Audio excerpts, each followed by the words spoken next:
Now, y'all, if I have to rate this episode out of 5 stars, I'm gonna give it 5 because it had me all up in my feelings, y'all. I was all up in them. Like, what I tell y'all two? What did I tell y'all 2 recaps ago? I knew it. I knew it.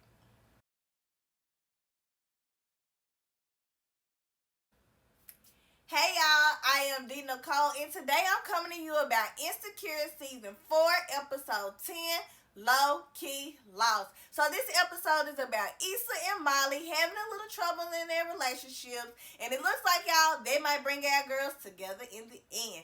Now, if you're not familiar with my channel, welcome, welcome, welcome me, welcome you. Make sure that you like and subscribe below. And to my old couch potatoes, let's get to it.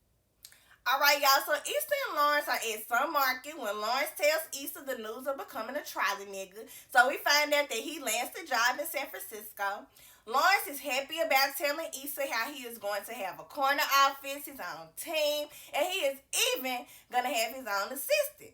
So he then asks Issa what's the deal and is it a deal breaker for them? And Issa tells him no, it's not. San Francisco is just like a 45-minute flight, and you know if things are stay good between them, who knows? So Lawrence then acts shocked, like, oh, you move? Like, what about work? What about your friends? What about your family?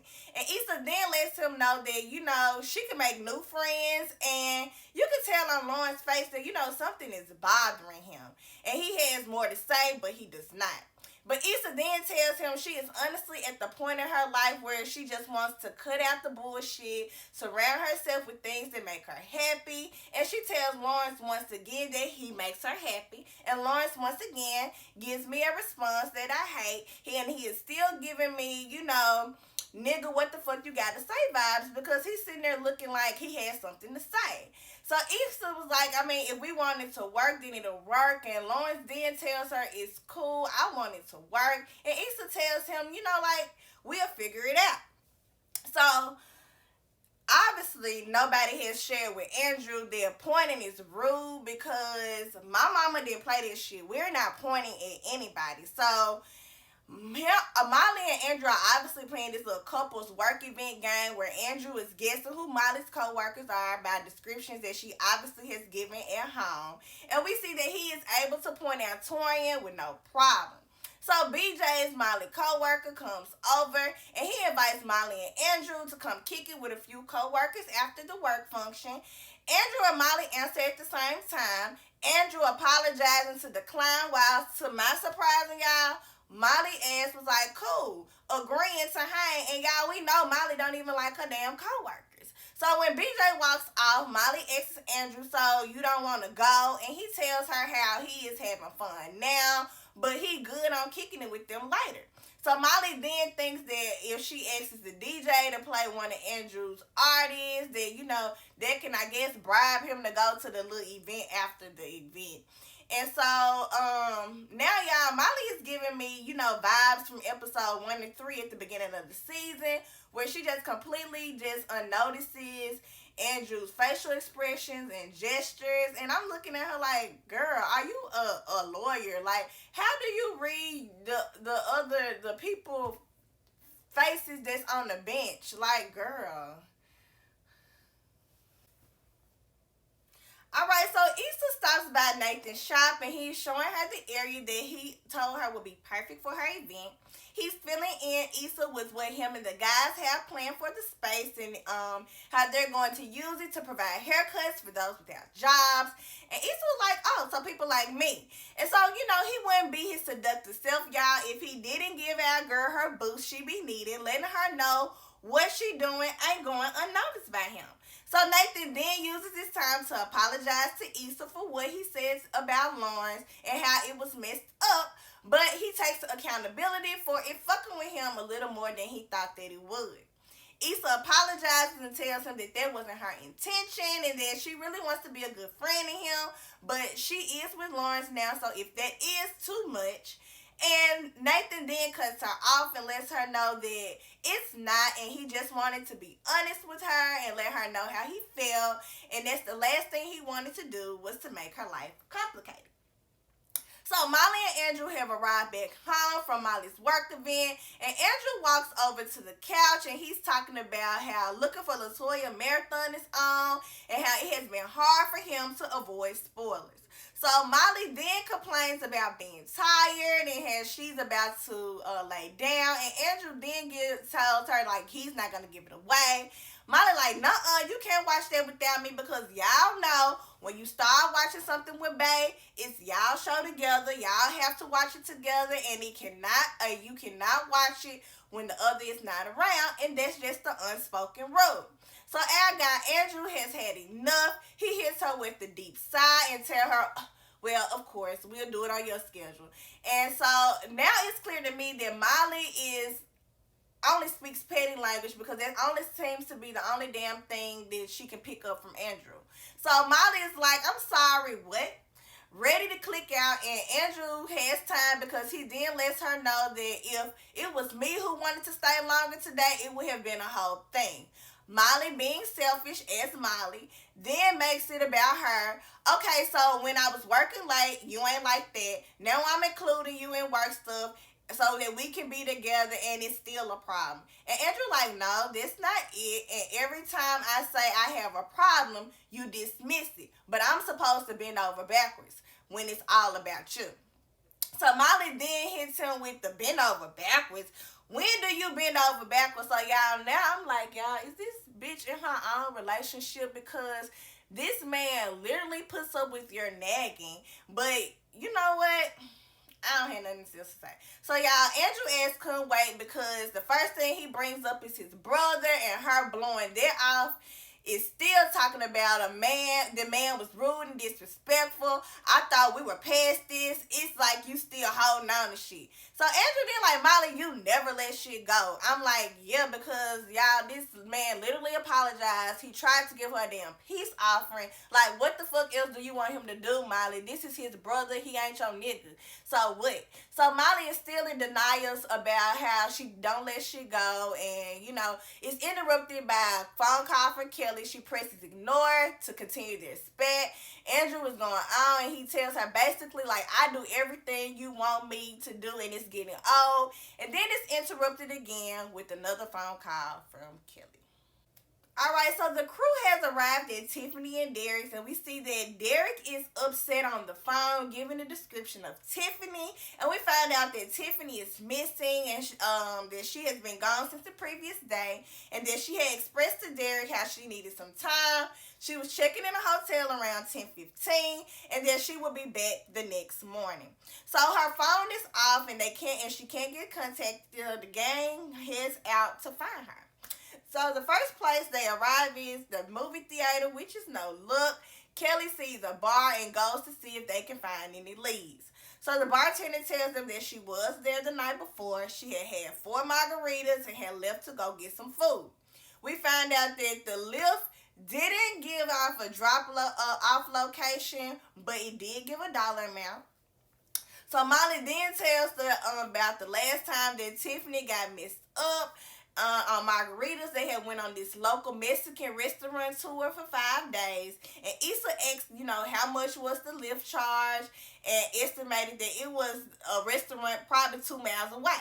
So they get to the restaurant, and the cook is no help, but they notice that they have a camera, and so they asked if they could see the security footage. So the gang searches the security footage and see that Tiffany was there, and that she had got on a local bus around 10, so they know that she was within the area because she had checked into the hotel at 10:15. So they get on the bus and they begin to call hotels within the vicinity. And Eric then tells the girls about how he should have done more. He knew she wasn't happy. She shut him out, and how he didn't think that she was just that bad. So Issa tells him that, Derek, you're a good husband. You have been such a good supporter to her. You're a great dad, and hell, you out here trying to find her. So she then tells him that, none of us are perfect. We're trying to figure it out. So Kelly then gets a lead that she is at the Sheraton. So y'all, they get to the Sheraton, and that girl Tiffany is in distress, but Y'all, they gonna have to get a better security system because it is just no way that y'all should be allowed to get on the floor. Like, how do y'all know she wasn't running from a domestic violence ass relationship? Like, how were they able to get up there? But anywho, Derek knocks on the door and he thank God that Tiffany is safe, and he asks her, like, baby, what's going on? And she tells him that, I'm sorry, I just didn't know what else to do. Which we can see it hits the gang hard because all of their faces like literally drop.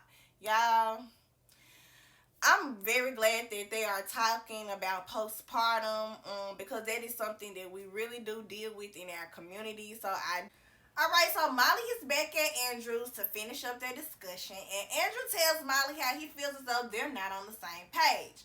Molly then recognizes that she should have went with him to his brothers and how it was her bad and how she's so sorry. And Andrew like, nah, that ain't it. It ain't just about my brother. I've been feeling this way for a while. And you know what? Unlike Molly, I can back you up, Andrew, because you've been feeling this way all season. So he then states, like, what if we're not a good match? And Molly's like, no, that ain't it. I mean, neither one of us have gotten this far with somebody before. So that has to mean something. Y'all, I'm like, yeah, Molly, you've reached a new damn milestone for your longest relationship. So you can go tell your next relationship how long your longest relationship has been. That's about it. So, Andrew was like, but yeah, it just shouldn't be this hard. So Molly was like, but we put in all this time for nothing. You just want to give up. I know this can be hard. I want to work. I want to work at this. I'll do whatever you want me to do. I'll go to therapy. I'll be more open. I'll share more. And Andrew has to flat out ask her, like, Molly, what are you even fighting for? Like, forget the time. Forget about everything. Is this really what you want? And y'all, Molly ass is sitting there looking sad and shit. And I'm like, bitch, this is what you deserve for all that bitch assness you done gave this hoe. Alright, y'all, so Issa is at home and she receives a knock on the door, and it's Lawrence. And Issa tells him how she had got no sleep last night, but unlike her girl Molly, she can read her man's body language, and she asks Lawrence, is everything good? He tells her that Condola came over last night because she wanted to talk. So Issa looking like, okay, about what? And then we see a clip where Condola tells Lawrence that she's pregnant. And y'all, Lawrence is looking like me, disgusted. And y'all, it goes back to real time of Lawrence and Issa both looking sad at each other. And I'm like, damn you, contraceptive. Condola, because y'all ain't used them. So it goes back to Lawrence and Condola, and he states how he thought that they were careful. And Condola shares me too. Lawrence then hits her with the, you sure it's mine? And I'm like, damn, Lawrence, don't act like you wasn't just screwing her. And Condola answers yes, but that face lets us know that you low-key get her fucked up. So Issa asks Lawrence when did it happen, and he tells her that it was before me and you, and before I found out about the job. So I'm like, I knew this nigga had something on his mind at that Zam market. So Issa looks at him confused and asks him, so like, what does this mean? And Lawrence, we can tell y'all he is hurt because he doesn't want to hurt Issa. He doesn't even answer. So she was like, is she gonna keep it? And it takes us back to Condola, answering Lawrence, yes, saying she's gonna keep it, and him asking her why. This is not a good time. We ain't even together. Why would you even want this? And Condola asked him with the, this isn't ideal for me either, but that's not an option for me. And y'all, our boy is hurt.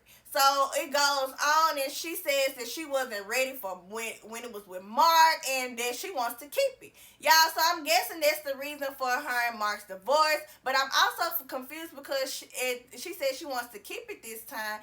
And so, it's like she wasn't opposed to abortions at first. And so it's like, I don't know. So Issa's like, all right, so are you getting back with her? And Lawrence was like, no, I told you I want to be with you. And Issa's like, but you're having a baby with somebody else. And Lawrence tells her that he didn't want this to happen. So it goes back to Condola telling him that she doesn't want him to feel trapped. And you can be as involved as you want. Either way, she's good. And Lawrence then apologizes to Issa. And, she repeats again how it's just too much. Okay, y'all. We ain't did this in a while, but I need us to press pause because we need to have a same page check-in. Now, y'all, we are going to have to come as a collective to realize that, we either going to have to use contraceptives or we just going to have to be adults and know what happens when you have unprotected sex. But we also have to realize too that we just sometimes cannot put people in situations like we need to be tired of people growing up fatherless because we being kind of low-key selfish. I mean, yes, we do know that, it takes two to tango. But y'all, we have to stop this. And Condola, she's wrong time. I mean, either way, we good.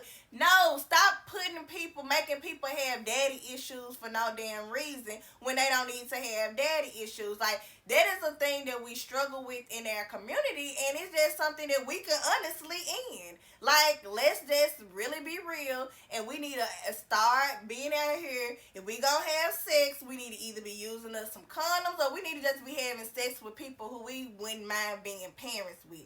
Because I feel bad for Lawrence, and I feel bad for Issa, but then I don't, because nigga, you should have been using a contraceptive. Alright, so ironically, the episode ends with Issa and Molly in the Ethiopian restaurant, and it looks like they're gonna finally have their conversation. But then again, maybe not, because the two seem to just had a terrible day with their men. So Molly tells Issa, I'm glad you came, and Issa tells her, I'm glad you called, y'all. And it leaves us on a cliffhanger for next season. So we need to know, did Molly and Andrew break up? Did Issa and Lawrence break up? Is Issa gonna be a stepmom? Because y'all, this was just too much. Like, y'all, I just thought, like, I know I said before that Condola was pregnant, but I thought last episode when Lawrence just ignored telling Issa that it was just you. He said they had that conversation that Condola wasn't pregnant. So I had just got so excited for Issa and Lawrence, and then he come and fuck it up. Like, literally.